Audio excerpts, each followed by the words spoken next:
প্রথমবার নিউ ইয়র্কের ফেডারেল আদালতে হাজির হওয়ার কয়েক মিনিটের মধ্যে যুক্তরাষ্ট্রের সামরিক অভিযানে আটক ভেনেজুয়েলার প্রেসিডেন্ট নিকোলাস মাদুরো বিচারকের সামনে দাঁড়িয়ে বলেন, আমাকে ভেনেজুয়েলার রাজধানী কারাকাসে আমার নিজ বাসভবন থেকে আটক করা হয়েছে। ৬৩ বছর বয়সী মাদুরো ম্যানহাটনের ফেডারেল আদালতে ইউএস ডিস্ট্রিক্ট বিচারক অ্যালভিন হেলারস্টাইন তাকে থামিয়ে দেওয়ার আগে একজন দোভাষীর মাধ্যমে বলেন, আমি নির্দোষ, আমি কোনো অপরাধ করিনি, আমি একজন ভদ্র মানুষ, আমি এখনো আমার দেশের প্রেসিডেন্ট।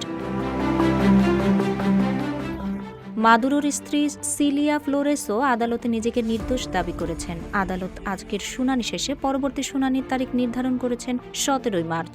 এই সময়ে মাদুরোকে নিউ ইয়র্কের কারাগারে রাখা হবে। প্রায় আধা ঘন্টার এই শুনানির আগে আদালতের বাইরে মাদুরো সমর্থক ও বিরোধী উভয় পক্ষের কয়েক ডজন বিক্ষোভকারী জড়ো হয়েছিলেন। কিউব হোল্ডিংসের গল্পে সেই রেখাটি আঁকা হয়েছিল আজ থেকে ১ যুগ আগে।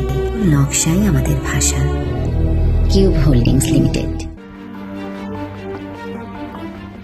সিএনএনের প্রতিবেদনে উল্লেখ করা হয়েছে, আদালতে নেওয়ার সময় মাদুরোকে ক্যামেরার সামনে দিয়ে নিয়ে যাওয়া হয়েছে, যা ফেডারেল ব্যবস্থায় ফেডারেল আদালতে খুবই অস্বাভাবিক। সাধারণত দোষী প্রমাণিত না হওয়া পর্যন্ত এমনটি করা হয় না।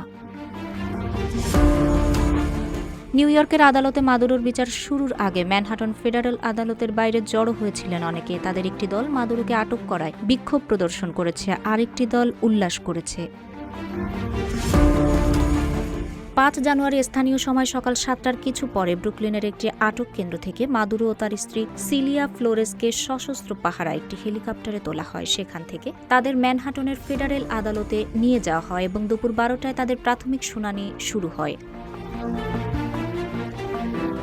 মাদুরোর বিরুদ্ধে একটি আন্তর্জাতিক কোকেন চোরাচালান নেটওয়ার্ক তদারকি করার অভিযোগ এনেছে যুক্তরাষ্ট্র। অভিযোগ রয়েছে এই নেটওয়ার্কটি মেক্সিকোর কুখ্যাত সিনালোয়া ও জেতাস কার্টেল, কলম্বিয়ার ফার্ক বিদ্রোহী এবং ভেনেজুয়েলার অপরাধী চক্র ট্রেন ডি আরাগুয়ার মতো সহিংস গোষ্ঠীগুলোর সাথে অংশীদারিত্বের ভিত্তিতে কাজ করত।